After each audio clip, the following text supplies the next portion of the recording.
Warga dan perangkat desa Teluk Pauh, Kecamatan Pangean, Kabupaten Kuantan Singingi atau Kuansing, Riau, bikin heboh karena membuat sayembara menangkap maling berhadiah uang. Adapun warga mengumumkan sayembara itu lewat spanduk yang dipasang di wilayah tersebut.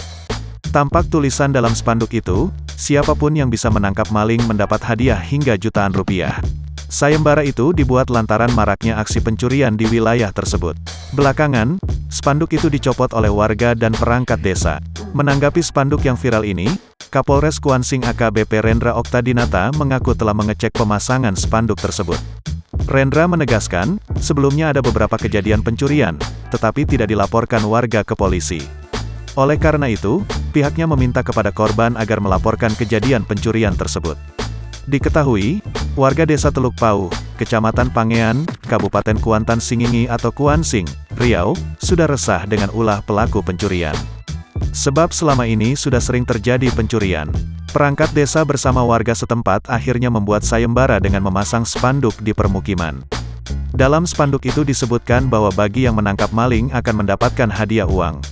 Saat dikonfirmasi terkait spanduk, Camat Pangean Mafien Trikon Putra membenarkan adanya pemasangan spanduk sayembara tangkap maling berhadiah oleh perangkat desa Teluk Pauh. Jangan lupa subscribe, share, komen, dan like ya!